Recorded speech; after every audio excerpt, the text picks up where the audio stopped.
ಈ ಬ್ರಹ್ಮಾಂಡದಲ್ಲಿ ಎಲ್ಲವೂ ಶಾಂತವಾಗಿರುವಂತೆ ಕಾಣುತ್ತದೆ. ಆದರೆ ಆ ಶಾಂತಿಯ ಒಳಗೆ ದೊಡ್ಡ ಸಂಘರ್ಷ ನಡೆಯುತ್ತಿರುತ್ತದೆ. ಬೆಳಕು ಮತ್ತು ಕತ್ತಲು, ಸತ್ಯ ಮತ್ತು ಅಸತ್ಯ, ಧರ್ಮ ಮತ್ತು ಅಧರ್ಮ. ಈ ಯುದ್ಧ ಕೇವಲ ದೇವರುಗಳದಲ್ಲ, ನಮ್ಮೊಳಗೂ ಪ್ರತಿದಿನ ನಡೆಯುತ್ತದೆ. ದೇವತೆಗಳಿಗೆ ಅಮೃತ ಸಿಕ್ಕಿತು, ಆದರೆ ಶಾಂತಿ ಸಿಗಲಿಲ್ಲ. ಅದು ಕೇವಲ ಅಮೃತವಲ್ಲ, ಅದು ಅಮರತ್ವ, ಅದು ಶಕ್ತಿ, ಅದು ಅಧಿಕಾರ, ಅದು ಪ್ರಪಂಚವನ್ನು ಆಳುವ ಸಾಮರ್ಥ್ಯ. ದೇವರುಗಳು ಅಮರರಾದರು, ಆದರೆ ಅಸುರರ ಹೃದಯದಲ್ಲಿ ಕೋಪದ ಜ್ವಾಲೆ ಹೊತ್ತಿಕೊಂಡಿತು. ಅವರು ಸೋತಿರಲಿಲ್ಲ, ಅವರು ಮೋಸ ಹೋದರು. ಅವರ ಗೌರವಕ್ಕೆ ಧಕ್ಕೆ ಬಂತು, ಅವರ ಅಹಂಕಾರಕ್ಕೆ ಬೆಂಕಿ ತಗುಲಿತು. ಆಕಾಶ ಕತ್ತಲಾಯಿತು, ಗಾಳಿ ಭಾರವಾಯಿತು. ಪ್ರಪಂಚವೇ ಒಂದು ಯುದ್ಧದ ಅಂಚಿನಲ್ಲಿ ನಿಂತಿತು. ಅದು ಕೇವಲ ಯುದ್ಧವಲ್ಲ, ಅದು ಶಸ್ತ್ರಗಳ ಘರ್ಷಣೆಯಲ್ಲ, ಅದು ಶಕ್ತಿಯ ಪ್ರದರ್ಶನೆಯಲ್ಲ, ಅದು ಧರ್ಮ ಮತ್ತು ಅಧರ್ಮದ ನಡುವಿನ ಮಹಾಸಂಗ್ರಾಮ. ಪ್ರಶ್ನೆ ಒಂದೇ: ಯಾರು ಗೆಲ್ಲುತ್ತಾರೆ? ಶಕ್ತಿ ಹೊಂದಿದವನ ಅಥವಾ ಸತ್ಯ ಹೊಂದಿದವನ? ಇಂದು ನಾವು ಪ್ರವೇಶಿಸುತ್ತಿರುವುದು ಆ ಭೀಕರ ಯುದ್ಧದ ಕತೆಗೆ, ಆ ದಿವ್ಯ ಅವತಾರದ ರಹಸ್ಯಕ್ಕೆ ಮತ್ತು ಒಂದು ಮಹಾನ್ ರಾಜನ ಪರಾಕ್ರಮಕ್ಕೆ. ಒಬ್ಬ ರಾಜ, ದಾನದಲ್ಲಿ ಅಪ್ರತಿಮ, ಶಕ್ತಿಯಲ್ಲಿ ಅಜೇಯ, ಆದರೆ ಅಹಂಕಾರದಲ್ಲಿ ಸಿಕ್ಕಿಬಿದ್ದ. ಆ ರಾಜನೇ ಬಲಿಚಕ್ರವರ್ತಿ. ಮತ್ತು ಒಬ್ಬ ಚಿಕ್ಕ ಬಾಲಕ, ಬಲವಿಲ್ಲ, ಸೇನೆ ಇಲ್ಲ, ಆದರೆ ಸಂಪೂರ್ಣ ಬ್ರಹ್ಮಾಂಡವನ್ನು ಬದಲಿಸುವ ಶಕ್ತಿ ಹೊಂದಿದ್ದ. ಆ ಬಾಲಕನೇ ವಾಮನ. ಇಂದು ನಾವು ತಿಳಿದುಕೊಳ್ಳೋದು ಶಕ್ತಿಯ ಸತ್ಯ, ಅಹಂಕಾರದ ಅಂತ್ಯ ಮತ್ತು ಭಕ್ತಿಯ ವಿಜಯ. ವಿಷ್ಣು ಪುರಾಣ ಭಾಗ 5ಕ್ಕೆ ಸ್ವಾಗತ. ಆದರೆ ಮೊದಲು ಹಿಂದಿನ ಭಾಗವನ್ನು ಸಣ್ಣದಾಗಿ ನೆನಪಿಸೋಣ. ಈ ಭೀಕರ ಯುದ್ಧದ ಮೊದಲು ಒಂದು ಅದ್ಭುತ ಘಟನೆ ನಡೆದಿತ್ತು. ಅದು ಪ್ರಪಂಚದ ಸಮತೋಲನವನ್ನು ಬದಲಿಸಿತು, ದೇವರುಗಳ ಭಾಗ್ಯವನ್ನೇ ತಿರುಗಿಸಿತು ಮತ್ತು ಅಸುರರ ಕೋಪಕ್ಕೆ ಕಾರಣವಾಯಿತು. ಅದೇ ಸಮುದ್ರ ಮಥನ, ಕ್ಷೀರಸಾಗರ. ಅದು ಕೇವಲ ನೀರಲ್ಲ, ಅದರಲ್ಲಿ ಅಡಗಿದೆ ಅಮೃತ, ಅದರಲ್ಲಿ ಅಡಗಿದೆ ಶಕ್ತಿ, ಅದರಲ್ಲಿ ಅಡಗಿದೆ ಸೃಷ್ಟಿಯ ರಹಸ್ಯ. ದೇವರುಗಳು ತಮ್ಮ ಶಕ್ತಿಯನ್ನು ಕಳೆದುಕೊಂಡಿದ್ದರು, ಅಸುರರು ಪ್ರಬಲರಾಗಿದ್ದರು. ಅದಕ್ಕಾಗಿ ಶತ್ರುಗಳಾದರೂ ಇಬ್ಬರು ಒಟ್ಟಿಗೆ ಸೇರಿ ಕ್ಷೀರಸಾಗರವನ್ನು ಮಥಿಸಿದರು. ಆದರೆ ಮೊದಲು ಹೊರಬಂದದ್ದು ಅಮೃತವಲ್ಲ, ಭಯಾನಕ ವಿಷ, ಹಾಲಾಹಲ ವಿಷ. ಅದು ಕೇವಲ ವಿಷವಲ್ಲ, ಅದು ಮರಣದ ಸ್ವರೂಪ. ಅದು ಹರಡಿದರೆ ಸೃಷ್ಟಿಯೇ ನಾಶವಾಗುತ್ತಿತ್ತು. ಆ ಸಮಯದಲ್ಲಿ ಎಲ್ಲರೂ ಭಯಪಟ್ಟರು, ಯಾರೂ ಮುಂದೆ ಬರಲಿಲ್ಲ. ಆದರೆ ಲೋಕವನ್ನು ಉಳಿಸಲು, ಸೃಷ್ಟಿಯನ್ನು ಕಾಪಾಡಲು ಶಿವ ಮುಂದೆ ಬಂದರು. ಅವರು ಆ ವಿಷವನ್ನು ಕುಡಿದರು.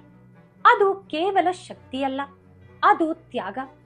ಅದರ ನಂತರ ಒಂದರ ಹಿಂದೆ ಒಂದು ಎಂಬಂತೆ 14 ರತ್ನಗಳು ಹೊರಬಂದವು. ಕೊನೆಗೆ ಎಲ್ಲರೂ ಕಾಯುತ್ತಿದ್ದುದು ಹೊರಬಂತು. ಅದುವೇ ಅಮೃತ, ಅಮರತ್ವದ ರಹಸ್ಯ. ಆ ಕ್ಷಣದಲ್ಲಿ ಎಲ್ಲರ ಕಣ್ಣು ಅಮೃತದ ಮೇಲೆಯೇ. ದೇವರುಗಳು, ಅಸುರರು. ಪ್ರಶ್ನೆ ಒಂದೇ: ಅದನ್ನು ಯಾರು ಪಡೆಯಬೇಕು? ದೇವರ, ಅಸುರರ? ಇಬ್ಬರಿಗೂ ಹಂಚಿಕೊಳ್ಳುವ ಆಲೋಚನೆ ಇರಲಿಲ್ಲ. ತಕ್ಷಣ ತೀವ್ರ ವಿವಾದ ಶುರುವಾಯಿತು. ಆ ಸಮಯದಲ್ಲಿ ವಿಷ್ಣು ಒಂದು ವಿಚಿತ್ರ ರೂಪ ತಾಳಿದರು. ಮೊದಲ ಬಾರಿ ಒಂದು ಹೆಣ್ಣಿನ ರೂಪ ತಾಳಿದರು. ಅದುವೇ ಮೋಹಿನಿ ಅವತಾರ. ಅದು ಸೌಂದರ್ಯದ ಪರಾಕಾಷ್ಠೆ. ಯಾರೋ ಕಣ್ಣು ತಿರುಗಿಸಲಾರದಷ್ಟು ಸುಂದರವಾದ ರೂಪ ಮೋಹಿನಿಯದು. ಅಸುರರು ಮೋಹಿತರಾದರು, ತಮ್ಮ ಬುದ್ಧಿ ಕಳೆದುಕೊಂಡರು. ದೇವರುಗಳಿಗೆ ಅದು ವಿಷ್ಣು ಅವತಾರ ಎಂದು ತಿಳಿದಿದ್ದರಿಂದ ಅವರ ಮನಸ್ಸು ಚಂಚಲವಾಗಲಿಲ್ಲ. ಮೋಹಿನಿ ಹೇಳಿದಳು, ನಾನು ಅಮೃತವನ್ನು ಸಮಾನವಾಗಿ ಹಂಚುತ್ತೇನೆ ಎಂದು. ಅಸುರರು ಒಪ್ಪಿದರು. ಆದರೆ ಮೋಹಿನಿ ದೇವರುಗಳಿಗೆ ಮಾತ್ರ ಅಮೃತ ಕೊಟ್ಟಳು. ಅಸುರರು ತಡವಾಗಿ ಅರಿತುಕೊಂಡರು, ನಮಗೆ ಮೋಸ ಮಾಡಲಾಗಿದೆ, ನಮಗೆ ನ್ಯಾಯ ಸಿಗಲಿಲ್ಲ ಎಂದು. ಅವರ ಕೋಪ ಅಗ್ನಿಯಾಯಿತು, ಪ್ರಳಯವಾಯಿತು, ಯುದ್ಧ ಆರಂಭವಾಯಿತು. ಈಗ ಭಾಗ 5ರಲ್ಲಿ ಆಳವಾಗಿ ಪ್ರವೇಶಿಸುವುದಕ್ಕೂ ಮುಂಚೆ ನನ್ನದೊಂದು ಚಿಕ್ಕ ವಿನಂತಿ. ದಯವಿಟ್ಟು ಈ ವಿಡಿಯೋಗೆ ಲೈಕ್ ಮಾಡಿ, ಇನ್ನಷ್ಟು ಜನರಿಗೆ ಈ ವಿಡಿಯೋ ತಲುಪಲು ಸಹಾಯ ಮಾಡಿ, ಶೇರ್ ಮಾಡಿ, ಹಾಗೆ ಸಬ್ಸ್ಕ್ರೈಬ್ ಮಾಡ್ಕೊಳ್ಳಿ. ಈಗ ತಡ ಮಾಡದೆ ವಿಡಿಯೋ ಮುಂದುವರೆಸೋಣ. ಅಮೃತ ದೇವರುಗಳಿಗೆ ಮಾತ್ರ ಸಿಕ್ಕಿತು. ಅಸುರರು ಮೋಸ ಹೋದರು. ಆ ಒಂದು ಕ್ಷಣದಲ್ಲಿ ಅವರ ಹೃದಯದಲ್ಲಿ ಹುಟ್ಟಿದ ಕೋಪ ನಿಧಾನವಾಗಿ ಒಂದು ಮಹಾಪ್ರಳಯವಾಗಿ ಮಾರ್ಪಟ್ಟಿತು. ಅವರು ಕೋಪದಿಂದ ಗರ್ಜಿಸಿದರು. ನ್ಯಾಯ ಬೇಕು, ಪ್ರತೀಕಾರ ಬೇಕು. ಅವರು ಸೋತಿರಲಿಲ್ಲ. ಅವರು ತಮ್ಮ ಗೌರವವನ್ನು ಕಳೆದುಕೊಂಡಿದ್ದರು. ಅವರ ಅಹಂಕಾರಕ್ಕೆ ಗಾಯವಾಗಿತ್ತು. ಅದು ಕೇವಲ ಕೋಪವಲ್ಲ, ಅದು ದಹಿಸುವ ಅಗ್ನಿ, ಅದು ನಾಶ ಮಾಡುವ ಶಕ್ತಿ. ಆಕಾಶ ಕತ್ತಲಾಯಿತು, ಮಿಂಚು ಸಿಡಿಯಿತು, ಗಾಳಿ ಗರ್ಜಿಸಿತು, ಸಮುದ್ರ ಉಕ್ಕಿತು. ಪ್ರಕೃತಿಯೇ ಈ ಯುದ್ಧವನ್ನು ಭಯದಿಂದ ನೋಡುತ್ತಿತ್ತು. ಅಸುರ ಸೇನೆಗಳು ಅಲೆಗಳಂತೆ ಹರಿದವು, ಬೆಂಕಿಯಂತೆ ಉರಿದವು. ಅವರು ದೇವಲೋಕದ ಕಡೆಗೆ ಸಾಗಿದರು. ಪ್ರತಿ ಹೆಜ್ಜೆಯೂ ಭೂಮಿಯನ್ನು ಕಂಪಿಸುತ್ತಿತ್ತು. ದೇವರುಗಳು ಸಿದ್ಧರಾದರು. ಅವರ ಹತ್ತಿರ ಆಯುಧಗಳು, ಶಸ್ತ್ರಗಳು, ದಿವ್ಯಶಕ್ತಿ ಎಲ್ಲವೂ ಇತ್ತು. ಆದರೆ ಅವರ ಮನಸ್ಸಿನಲ್ಲಿ ಒಂದು ಭಯ ಕೂಡ ಇತ್ತು. ದೇವತೆಗಳ ರಾಜನಾದ ದೇವೇಂದ್ರ ಯುದ್ಧವನ್ನು ಮುನ್ನಡೆಸಿದರು. ಆದರೆ ಅವರಿಗೆ ಈ ಬಾರಿ ಆತ್ಮವಿಶ್ವಾಸ ಇರಲಿಲ್ಲ. ಅವರ ಮನಸ್ಸಿನಲ್ಲಿ ಹಲವಾರು ಪ್ರಶ್ನೆಗಳು. ನಾವು ಗೆಲ್ಲಬಹುದೇ? ಅಸುರರ ಕೋಪವನ್ನು ತಡೆಯಬಹುದೇ? ಯುದ್ಧ ಆರಂಭವಾಯಿತು. ಗದೆ ಮತ್ತು ಖಡ್ಗಗಳ ಘರ್ಷಣೆ, ಚಕ್ರ ಮತ್ತು ಅಸ್ತ್ರಗಳ ಮಿಂಚು, ಅಗ್ನಿಯ ಸಿಡಿತ, ಅಲೆಗಳಂತೆ ಸೇನೆಗಳ ಮುಖಾಮುಖಿ. ಒಂದು ಕಡೆ ದೇವರುಗಳು, ಇನ್ನೊಂದು ಕಡೆ ಅಸುರರು. ರಕ್ತ ಧಾರಾಕಾರವಾಗಿ ಹರಿಯಿತು. ಆಕಾಶದಲ್ಲಿ ಆಯುಧಗಳು ಹಾರಿದವು. ಯೋಧರು ಬಿದ್ದರು, ಎದ್ದರು, ಮತ್ತೆ ಹೋರಾಡಿದರು. ಈ ಯುದ್ಧದಲ್ಲಿ ದಯೆ ಇರಲಿಲ್ಲ, ಭಯ ಇರಲಿಲ್ಲ. ಕೇವಲ ಒಂದೇ ಒಂದು ಗುರಿ, ಅದೇ ಗೆಲುವು. ಆದರೆ ಆ ಯುದ್ಧ ದೇವರು ಅಸುರರ ಮಧ್ಯೆ ಅಲ್ಲ, ಧರ್ಮ ಮತ್ತು ಅಧರ್ಮದ ಮಧ್ಯೆ, ಸತ್ಯ ಮತ್ತು ಅಹಂಕಾರದ ಮಧ್ಯೆ ನಡೆಯುತ್ತಿತ್ತು. ನಿಧಾನವಾಗಿ ದೇವರುಗಳ ಶಕ್ತಿ ಹೆಚ್ಚಾಗತೊಡಗಿತು. ಏಕೆಂದರೆ ಅವರು ಧರ್ಮದ ಪರವಾಗಿದ್ದರು. ಅಸುರರು ಶಕ್ತಿಶಾಲಿಗಳಾದರೂ ಅವರ ಕೋಪವೇ ಅವರನ್ನು ದುರ್ಬಲಗೊಳಿಸಿತು. ಯುದ್ಧದ ದಿಕ್ಕು ಬದಲಾಯಿತು. ಅಸುರರು ಹಿಂದೆ ಸರಿಯತೊಡಗಿದರು. ದೇವರುಗಳು ಮುನ್ನಡೆದರು. ಅದು ಕೇವಲ ದೇವರುಗಳ ಶಕ್ತಿಯಲ್ಲ, ಶ್ರೀ ಮಹಾವಿಷ್ಣುವಿನ ಅನುಗ್ರಹ, ಧರ್ಮದ ಶಕ್ತಿ. ಆ ಯುದ್ಧ ನಮಗೆ ಹೇಳುವುದು, ಕೋಪದಿಂದ ಹೋರಾಡಿದರೆ ನೀವು ಶಕ್ತಿಶಾಲಿಯಾಗಬಹುದು, ಆದರೆ ಧರ್ಮದಿಂದ ಹೋರಾಡಿದರೆ ನೀವು ಜಯಶೀಲರಾಗುತ್ತೀರಿ. ಆದರೆ ಆ ಯುದ್ಧ ಮುಗಿದರೂ ಕತೆ ಮುಗಿಯಲಿಲ್ಲ. ಏಕೆಂದರೆ ಇನ್ನೂ ಒಂದು ದೊಡ್ಡ ಪರೀಕ್ಷೆ ಬಾಕಿ ಇತ್ತು. ಅಸುರ ವಂಶದಲ್ಲಿ ಒಬ್ಬ ರಾಜ ಉದಯಿಸಿದ. ಶಕ್ತಿಯಲ್ಲಿ ಅಜೇಯ, ದಾನದಲ್ಲಿ ಅಪ್ರತಿಮ. ಆದರೆ ಅವನ ಅಹಂಕಾರ ಪ್ರಪಂಚದ ಸಮತೋಲನವನ್ನು ಮತ್ತೆ ಕದಡಿತು. ಆ ರಾಜನೇ ಬಲಿಚಕ್ರವರ್ತಿ. ನಿಜವಾದ ಕತೆ ಈಗ ಆರಂಭವಾಗುತ್ತಿದೆ. ಈ ಬ್ರಹ್ಮಾಂಡ ಕೇವಲ ನಕ್ಷತ್ರಗಳು, ಗ್ರಹಗಳು ಮಾತ್ರ ಅಲ್ಲ. ಇದೊಂದು ಸಮತೋಲನ, ಒಂದು ಸೂಕ್ಷ್ಮ ಸಮತೋಲನ, ಧರ್ಮ ಮತ್ತು ಅಧರ್ಮದ ನಡುವೆ. ಇಲ್ಲಿ ಧರ್ಮ ಹೆಚ್ಚಾದರೆ ಶಾಂತಿ, ಸಮೃದ್ಧಿ ಮತ್ತು ಸ್ಥಿರತೆ. ಅಧರ್ಮ ಹೆಚ್ಚಾದರೆ ಅಶಾಂತಿ, ಅಸ್ಥಿರತೆ ಮತ್ತು ವಿನಾಶ. ಕಾಲ ಕಳೆದಂತೆ ಮನುಷ್ಯರು ದಾರಿ ತಪ್ಪುತ್ತಾರೆ. ಶಕ್ತಿ ಅಹಂಕಾರವಾಗುತ್ತದೆ, ಸತ್ಯ ಮರೆಯಲಾಗುತ್ತದೆ, ಅಧರ್ಮ ನಿಧಾನವಾಗಿ ಹೆಚ್ಚಾಗುತ್ತದೆ. ಆಗ ಒಂದು ಪ್ರಶ್ನೆ ಬರುತ್ತದೆ, ಈ ಸಮತೋಲನವನ್ನು ಯಾರು ಉಳಿಸುತ್ತಾರೆ? ಧರ್ಮವನ್ನು ಯಾರು ಕಾಪಾಡುತ್ತಾರೆ? ಉತ್ತರ ಒಂದೇ, ಮಹಾವಿಷ್ಣು. ಅವರು ಕೇವಲ ದೇವರಲ್ಲ, ಅವರು ಸಂರಕ್ಷಕ, ಸಮತೋಲನದ ರಕ್ಷಕ. ಆದರೆ ಇನ್ನೊಂದು ಪ್ರಶ್ನೆ, ಅವರು ನೇರವಾಗಿ ಏಕೆ ಬರುತ್ತಿಲ್ಲ? ಏಕೆ ಮತ್ತೆ ಮತ್ತೆ ಅವತಾರ ತಾಳುತ್ತಾರೆ? ದೇವರು ನೇರವಾಗಿ ಬಂದರೆ ಅದು ನಿಯಮಗಳನ್ನು ಮುರಿಯುತ್ತದೆ, ಸೃಷ್ಟಿಯ ಸಮತೋಲನವೇ ಹಾಳಾಗುತ್ತದೆ. ಆದ್ದರಿಂದ ಅವರು ಮಾನವನ ರೂಪದಲ್ಲಿ ಬರುತ್ತಾರೆ, ಪರಿಸ್ಥಿತಿಯೊಳಗೆ ಪ್ರವೇಶಿಸುತ್ತಾರೆ, ಒಳಗಿನಿಂದ ಬದಲಾವಣೆ ತರುತ್ತಾರೆ. ಅಧರ್ಮ ತನ್ನ ಮಿತಿಯನ್ನು ಮೀರುತ್ತದೆ, ಸತ್ಯ ದುರ್ಬಲವಾಗುತ್ತದೆ, ಭಯ ಹೆಚ್ಚಾಗುತ್ತದೆ, ನಿರಾಸೆ ವ್ಯಾಪಿಸುತ್ತದೆ. ಆ ಸಮಯದಲ್ಲಿ ವಿಷ್ಣು ಅವತಾರ ಪಡೆಯುತ್ತಾರೆ. ಪರಿತ್ರಾಣಾಯ ಸಾಧೂನಾಂ ವಿನಾಶಾಯ ಚ ದುಷ್ಕೃತಂ ಧರ್ಮ ಸಂಸ್ಥಾಪನಾರ್ಥಾಯ ಸಂಭವಾಮಿ ಯುಗೆ ಯುಗೆ. ಸತ್ಪುರುಷರನ್ನು ರಕ್ಷಿಸಲು, ದುಷ್ಟರನ್ನು ನಾಶ ಮಾಡಲು, ಧರ್ಮವನ್ನು ಸ್ಥಾಪಿಸಲು ನಾನು ಯುಗ ಯುಗಗಳಲ್ಲಿ ಬರುತ್ತೇನೆ ಎಂಬುದೇ ಇದರ ಅರ್ಥ. ಅವತಾರ ಅಂದರೆ ಕೇವಲ ದೇವರ ಆಗಮನ ಅಲ್ಲ, ಅದೊಂದು ಸಂದೇಶ, ಒಂದು ಜಾಗೃತಿ, ಒಂದು ದಾರಿ. ನಮ್ಮ ಜೀವನದಲ್ಲೂ ನಾವು ಕಷ್ಟದಲ್ಲಿದ್ದಾಗ, ನಾವು ದಾರಿ ತಪ್ಪಿದಾಗ ಒಂದು ಅವತಾರ ಆಗುತ್ತದೆ.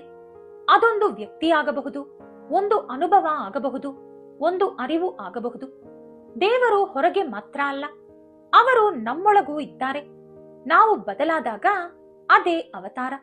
ಆದರೆ ಈ ಬಾರಿ ಅವತಾರವು ವಿಶೇಷವಾಗಿತ್ತು. ಅದು ಶಕ್ತಿಯಿಂದ ಅಲ್ಲ, ಬುದ್ಧಿಯಿಂದ ನಡೆಯಿತು. ಭೂಮಿಯ ಮೇಲೆ ಒಬ್ಬ ಮಹಾನ್ ರಾಜ ಉದಯಿಸಿದ, ಬಲಿ ಚಕ್ರವರ್ತಿ. ಅವನು ಸಾಮಾನ್ಯ ರಾಜನಲ್ಲ. ಶಕ್ತಿಯಲ್ಲಿ ಅಪ್ರತಿಮ, ಧೈರ್ಯದಲ್ಲಿ ಅಜೇಯ, ದಾನದಲ್ಲಿ ಅಪ್ರತಿಹತ. ಯಾರಾದರೂ ಕೇಳಿದರೆ ಅವನು ಎಂದಿಗೂ ಇಲ್ಲ ಎಂದು ಹೇಳಲಿಲ್ಲ. ಅವನು ಧಾರ್ಮಿಕ, ಸತ್ಯವಂತ, ಪ್ರಜಾಪ್ರಿಯ. ಅವನ ರಾಜ್ಯದಲ್ಲಿ ದುಃಖ ಕಡಿಮೆ, ಸಮೃದ್ಧಿ ಹೆಚ್ಚು. ಆದರೆ ಒಂದು ಸೂಕ್ಷ್ಮ ಬದಲಾವಣೆ ನಿಧಾನವಾಗಿ ಶುರುವಾಯಿತು. ಶಕ್ತಿ ಅಹಂಕಾರ ಆಗತೊಡಗಿತು. ನನಗಿಂತ ಶಕ್ತಿಶಾಲಿ ಯಾರು? ನಾನು 3 ಲೋಕಗಳ ಅಧಿಪತಿ. ಈ ಯೋಚನೆಗಳು ಅವನ ಮನಸ್ಸಿನಲ್ಲಿ ಬೆಳೆಯತೊಡಗಿದವು. ಬಲಿ ತನ್ನ ಸೇನೆಯೊಂದಿಗೆ ಹೊರಟ.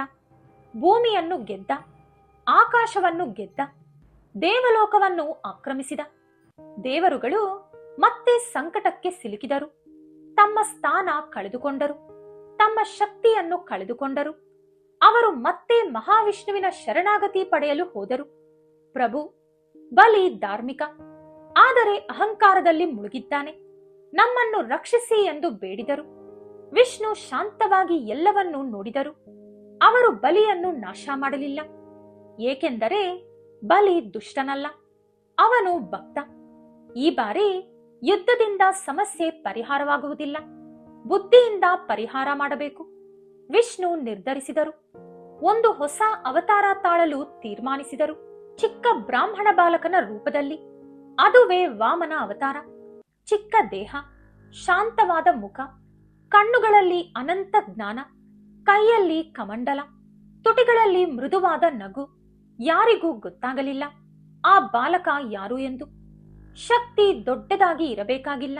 ಕೆಲವೊಮ್ಮೆ ಚಿಕ್ಕ ರೂಪದಲ್ಲೇ ದೊಡ್ಡ ಬದಲಾವಣೆ ಬರುತ್ತದೆ. ಒಂದು ಕಡೆ ವಿಶ್ವವನ್ನು ಗೆದ್ದ ರಾಜ ಬಲಿ ಚಕ್ರವರ್ತಿ, ಇನ್ನೊಂದು ಕಡೆ ಒಂದು ಚಿಕ್ಕ ಬಾಲಕ ವಾಮನ. ಈ ಭೇಟಿ ಇತಿಹಾಸವನ್ನು ಬದಲಿಸುತ್ತದೆ. ಒಂದು ದಿನ ಶಾಂತವಾದ ಬೆಳಿಗ್ಗೆ, ಯಜ್ಞದ ಅಗ್ನಿ ಉರಿಯುತ್ತಿತ್ತು. ಮಂತ್ರಗಳ ಧ್ವನಿ ಆಕಾಶದಲ್ಲಿ ಪ್ರತಿಧ್ವನಿಸುತ್ತಿತ್ತು. ಅಲ್ಲಿ ಒಬ್ಬ ಚಿಕ್ಕ ಬಾಲಕ ನಿಧಾನವಾಗಿ ನಡೆದುಕೊಂಡು ಬರುತ್ತಿದ್ದ. ಅವನ ಹೆಜ್ಜೆಗಳು ಸಣ್ಣವು, ಆದರೆ ಪ್ರತಿಯೊಂದು ಹೆಜ್ಜೆಯಲ್ಲೂ ಒಂದು ದಿವ್ಯ ಶಕ್ತಿ ಇತ್ತು. ವಾಮನ ನಿಧಾನವಾಗಿ ನಡೆದುಕೊಂಡು ಬಲಿಚಕ್ರವರ್ತಿಯ ಯಜ್ಞಶಾಲೆಗೆ ಬಂದ. ಬಲಿ ಅವನನ್ನು ನೋಡಿದ. ಒಂದು ಕ್ಷಣದಲ್ಲಿ ಅವನು ಅರ್ಥ ಮಾಡಿಕೊಂಡ, ಈ ಬಾಲಕ ವಿಶೇಷ, ಇವನಲ್ಲಿ ಒಂದು ದಿವ್ಯತೆ ಇದೆ ಎಂದು. ಬಲಿ ತಲೆಬಾಗಿದ. ಸ್ವಾಗತ ಬ್ರಾಹ್ಮಣ ಕುಮಾರ, ನೀನು ಯಾರು? ನಿನಗೆ ಏನು ಬೇಕು? ವಾಮನ ಮೃದುವಾಗಿ ಹೇಳಿದ, ನಾನು ದೊಡ್ಡದಾಗಿ ಏನನ್ನೂ ಕೇಳಲು ಬಂದಿಲ್ಲ. ನನಗೆ ಕೇವಲ 3 ಹೆಜ್ಜೆ ಭೂಮಿ ಬೇಕು. ಅಲ್ಲಿದ್ದ ಎಲ್ಲರೂ ಆಶ್ಚರ್ಯಪಟ್ಟರು. 3 ಹೆಜ್ಜೆ ಅಷ್ಟೇನಾ? ಆದರೆ ಅದು ಸಾಮಾನ್ಯ ಬೇಡಿಕೆಯಲ್ಲ. ಅದೊಂದು ಪರೀಕ್ಷೆ, ದಾನದ ಪರೀಕ್ಷೆ, ಅಹಂಕಾರದ ಪರೀಕ್ಷೆ. ಬಲಿಯ ಗುರು ಶುಕ್ರಾಚಾರ್ಯರು, ಬಲಿ, ಈ ದಾನವನ್ನು ಕೊಡಬೇಡ, ನೀನು ಎಲ್ಲವನ್ನೂ ಕಳೆದುಕೊಳ್ಳುತ್ತೀಯಾ ಎಂದು ಎಚ್ಚರಿಸಿದರು. ಬಲಿಯ ಮನಸ್ಸಿನಲ್ಲಿ ಸಂಘರ್ಷ ಶುರುವಾಯಿತು. ಗುರುಗಳ ಮಾತು ಒಂದು ಕಡೆ, ತನ್ನ ದಾನಶೀಲತೆ ಇನ್ನೊಂದು ಕಡೆ. ಆದರೆ ಬಲಿ ತೀರ್ಮಾನಿಸಿದ, ನಾನು ದಾನವನ್ನು ನಿಲ್ಲಿಸುವುದಿಲ್ಲ. ಯಾರಾದರೂ ಕೇಳಿದರೆ ನಾನು ಇಲ್ಲ ಅನ್ನದೇ ಕೊಡಬೇಕು ಎಂದು. ಇದು ಬಲಿಯ ಮಹಿಮೆ ಮತ್ತು ಅವನ ಪರೀಕ್ಷೆ ಕೂಡ. ವಾಮನ ಶಾಂತವಾಗಿ ನಿಂತಿದ್ದ. ಒಂದು ರಹಸ್ಯ ತುಂಬಿದ ನಗು. ಯಾರಿಗೂ ಗೊತ್ತಿರಲಿಲ್ಲ ಆ ಚಿಕ್ಕ ಬಾಲಕ ಇನ್ನು ಕೆಲವೇ ಕ್ಷಣಗಳಲ್ಲಿ ವಿಶ್ವವನ್ನು ಅಳೆಯಲು ಹೋಗುತ್ತಿದ್ದಾನೆ ಎಂದು. 3 ಹೆಜ್ಜೆ ಕೇಳಲು ಚಿಕ್ಕದಾಗಿದೆ, ಆದರೆ ಅದರ ಅರ್ಥ ಅಪ್ರತಿಮವಾಗಿದೆ. ಆ ಕ್ಷಣವೇ ಪ್ರಪಂಚದ ಒಂದು ದೊಡ್ಡ ಅಧ್ಯಾಯ ಪ್ರಾರಂಭವಾಯಿತು. ವಾಮನ ಮೊದಲ ಹೆಜ್ಜೆ ಇಟ್ಟ. ಭೂಮಿ ಸಂಪೂರ್ಣವಾಗಿ ಆವರಿತವಾಯಿತು. ಬೆಟ್ಟಗಳು, ನದಿಗಳು, ಅರಣ್ಯಗಳು, ನಗರಗಳು, ಎಲ್ಲವನ್ನೂ ಅವನು ಒಂದು ಹೆಜ್ಜೆಯಲ್ಲಿ ಹಿಡಿದ. ಪ್ರಪಂಚದ ಭೂಮಿ ಈಗ ಅವನ ಪಾದದ ಕೆಳಗಿತ್ತು. ಮತ್ತೆ ವಾಮನ 2ನೇ ಹೆಜ್ಜೆ ಇಟ್ಟ. ಆಕಾಶ ಸಂಪೂರ್ಣವಾಗಿ ಆವರಿತವಾಯಿತು. ಸೂರ್ಯ, ಚಂದ್ರ, ನಕ್ಷತ್ರಗಳು, ಗಾಳಿ ಎಲ್ಲವೂ ಅವನ ಪಾದದಡಿಯಲ್ಲಿ ಬಂದಿತು. ಎಲ್ಲಾ ಲೋಕಗಳು ಅವನ ಶಕ್ತಿಯ ಮುಂದೆ ಸಾಬೀತಾಯಿತು. ಮೂರನೇ ಹೆಜ್ಜೆ ಬಾಕಿ ಇದೆ, ಆದರೆ ಸ್ಥಳ ಇಲ್ಲ. ಭೂಮಿ ಮತ್ತು ಆಕಾಶ ಈಗ ವಾಮನನಿಗೆ ಸ್ವಂತವಾಗಿತ್ತು. ಬಲಿ ಪ್ರಪಂಚದ ಗಾತ್ರವನ್ನು ಅರಿತ. ತನ್ನ ಅಹಂಕಾರ ನೆಲದ ಮೇಲೆ ಬಿದ್ದು ಹೋಯಿತು. ಬಲಿ ತಲೆಬಾಗಿದ, ತನ್ನ ತಲೆಯನ್ನು ಅರ್ಪಿಸಿದ. ಅಹಂಕಾರ ಇದ್ದರೆ ಪತನ, ವಿನಯ ಇದ್ದರೆ ಮೋಕ್ಷ, ಭಕ್ತಿ ಇದ್ದರೆ ದೇವರು ರಕ್ಷಿಸುತ್ತಾನೆ. 3 ಹೆಜ್ಜೆಗಳ ಮಹಿಮೆ, ಶಕ್ತಿ ಮತ್ತು ವಿನಯದ ಮಿಶ್ರಣ, ದೇವರ ಲೀಲೆಯ ಆಗಾಧ ತತ್ವ, ವಿಶ್ವದ ಸಮತೋಲನ ಮತ್ತೆ ಸ್ಥಾಪಿತ. ಅನಂತ ಶಕ್ತಿ ಹೇಗೆ ಕೆಲಸ ಮಾಡುತ್ತದೆ ಗೊತ್ತಾ? ಅದು ವಿನಯದಲ್ಲಿ, ಭಕ್ತಿಯಲ್ಲಿ, ಸತ್ಯದಲ್ಲಿ ಕೆಲಸ ಮಾಡುತ್ತದೆ. ನಮ್ಮ ಜೀವನದಲ್ಲೂ 3 ಹೆಜ್ಜೆಗಳ ಪಾಠ ಇದೆ. ಭೂಮಿಯಂತೆ ನೆಲದ ಮೇಲೆ ಸ್ಥಿರವಾಗಿರು, ಆಕಾಶದಂತೆ ಉನ್ನತ ಮಹತ್ವಕ್ಕಾಗಿ ಹರಿ. ಮುಕ್ತ ಹೃದಯ, ನಂಬಿಕೆ ಮತ್ತು ಭಕ್ತಿ ಕಳೆದುಕೊಳ್ಳಬೇಡ. ಈ ಮಹಿಮೆ ಬಲಿಯ ಅದ್ಭುತ ಧೈರ್ಯವನ್ನು ತೋರಿಸುತ್ತದೆ, ವಾಮನ ಅವತಾರದ ಸೌಂದರ್ಯವನ್ನು ತೋರಿಸುತ್ತದೆ. ಇದು ಮುಂದಿನ ಭಾಗಗಳಿಗೆ ದಾರಿ ತೆರೆಯುತ್ತದೆ. 3 ಹೆಜ್ಜೆಗಳ ಕತೆ ಮುಗಿಯಿತು. ಬಲಿ ತನ್ನ ತಲೆಯನ್ನು ನೀಡಿದ. ತಾನೊಬ್ಬ ಧಾರ್ಮಿಕ ಶಕ್ತಿಶಾಲಿ ರಾಜ. ತನ್ನ ಅಹಂಕಾರವನ್ನು ಮೀರಿದ. ದೇವರ ಭಕ್ತಿಯನ್ನು ಮನಸ್ಸಿನಲ್ಲಿ ತುಂಬಿಕೊಂಡ. ಬಲಿ ಸೋತ, ಆದರೆ ಸೋಲು ಶಾಶ್ವತವಲ್ಲ. ಸೋಲು ಎಂದೂ ಕೂಡ ತಾತ್ಕಾಲಿಕ ಮಾತ್ರ. ಭಕ್ತಿ ಒಂದೇ ಶಾಶ್ವತ. ಅವನ ಮನಸ್ಸು ದೇವರ ಮೇಲೆ ಸಂಪೂರ್ಣವಾಗಿ ನಿಷ್ಠಾವಂತವಾಗಿತ್ತು. ವಾಮನ ಬಲಿಯ ಮುಂದೆ ನಿಂತರು. ಮೃದುವಾದ ನಗು, ಅನಂತ ಕರುಣೆ, ಅವನ ಧೈರ್ಯ ಮತ್ತು ವಿನಯವನ್ನು ಮೆಚ್ಚಿದರು. ಬಲಿ, ನೀನು ಮಹಾನ್ ಭಕ್ತನಾಗಿದ್ದಿ. ನಿನ್ನ ಧೈರ್ಯ, ನಿಷ್ಠೆ ಮತ್ತು ವಿನಯ ನನಗೆ ಸಂತೋಷ ತಂದಿವೆ. ವಾಮನ ಬಲಿಗೆ ಆಶೀರ್ವಾದ ನೀಡಿದರು. ಪಾತಾಳ ಲೋಕವನ್ನು ಕೊಟ್ಟರು. ಅದು ಬಲಿ ಭಕ್ತಿಯ ಮಹಿಮೆ. ಬಲಿಯ ಕತೆ ನಮಗೆ ಹೇಳುತ್ತದೆ, ಅಹಂಕಾರ ಇದ್ದರೆ ಪತನ, ವಿನಯ ಇದ್ದರೆ ಮೋಕ್ಷ, ಭಕ್ತಿ ಇದ್ದರೆ ದೇವರು ನಮ್ಮನ್ನು ರಕ್ಷಿಸುತ್ತಾನೆ ಎಂದು. ಭಕ್ತಿ ಒಂದೇ ಶಕ್ತಿಯ ಮೂಲ. ಭಕ್ತಿ ದೇವರನ್ನು ಆಕರ್ಷಿಸುತ್ತದೆ. ಇದು ನಮ್ಮ ಜೀವನವನ್ನು ಸ್ಥಿರಗೊಳಿಸುತ್ತದೆ. 3 ಹೆಜ್ಜೆ ಮತ್ತು ಬಲಿಯ ತ್ಯಾಗ ನಮಗೆ ಕಲಿಸುವುದು ವಿಶ್ವದ ಸಮತೋಲನಕ್ಕೆ ಮುಖ್ಯ ಪಾಠ. ಧರ್ಮವು ಯಾವಾಗಲೂ ಗೆಲ್ಲುತ್ತದೆ. ಭಕ್ತಿ, ಶಕ್ತಿ, ಶ್ರದ್ಧೆ ಮತ್ತು ವಿನಯ ಎಲ್ಲವೂ ಸಮತೋಲನದಲ್ಲಿ ಇದ್ದಾಗ ಅವನು ತಾತ್ಕಾಲಿಕವಾಗಿ ಸೋತರೂ ಶಾಶ್ವತವಾಗಿ ಜಯಿಸುತ್ತಾನೆ ಎಂದು. ನಿಜವಾದ ಮಹಿಮೆ ಶಕ್ತಿಯಲ್ಲಿ ಅಲ್ಲ, ವಸ್ತುಗಳಲ್ಲಿ ಅಲ್ಲ, ಹೃದಯದಲ್ಲಿ ಅಡಗಿದೆ. ಭಕ್ತಿ ಮತ್ತು ವಿನಯದ ಮೂಲಕ ನಿಜವಾದ ಮಹಿಮೆ ಬರುತ್ತದೆ. ಈ ಕತೆ ಕೇವಲ ಒಬ್ಬ ರಾಜನ ತ್ಯಾಗವಲ್ಲ, ಇದು ಮುಂದಿನ ಅವತಾರಗಳ ಪಾಠ, ಧರ್ಮದ ಹಾದಿ ಮತ್ತು ವಿಶ್ವದ ಸಮತೋಲನಕ್ಕೆ ಮಾರ್ಗದರ್ಶನ. ಬಲಿ ಸೋತಿರಬಹುದು, ಆದರೆ ಅವನು ಮಹಾನ್ ಭಕ್ತನಾಗಿ ಶಾಶ್ವತವಾಗಿ ಉಳಿದ. ಇದು ಭಕ್ತಿ, ಶಕ್ತಿ ಮತ್ತು ವಿನಯ, ಈ 3ರ ಮಹಿಮೆ. ಈ ಭಾಗದಲ್ಲಿ ನಾವು ತಿಳಿದುಕೊಂಡಿದ್ದು ದೇವರು ಅಸುರರ ಯುದ್ಧ, ವಿಷ್ಣುವಿನ ಮಾರ್ಗದರ್ಶನ, ಬಲಿಚಕ್ರವರ್ತಿಯ ಕತೆ, ವಾಮನ ಅವತಾರದ ಕತೆ. ಭಾಗ 6ರಲ್ಲಿ ನಾವು ನೋಡೋದು ಪರಶುರಾಮ ಅವತಾರ, ಕ್ಷತ್ರಿಯರ ನಾಶದ ಕತೆ, ರಾಮಾವತಾರದ ಆರಂಭ, ಧರ್ಮದ ಇನ್ನಷ್ಟು ಆಳವಾದ ಪಾಠಗಳು. ಈ ವಿಡಿಯೋ ನಿಮಗೆ ಇಷ್ಟವಾದರೆ ಲೈಕ್ ಮಾಡಿ, ಶೇರ್ ಮಾಡಿ, ಸಬ್ಸ್ಕ್ರೈಬ್ ಮಾಡಿ ಮತ್ತು ತಪ್ಪದೆ ನೋಡಿ ವಿಷ್ಣು ಪುರಾಣ ಎಪಿಸೋಡ್ 6. ಓಂ ನಮೋ ನಾರಾಯಣಾಯ.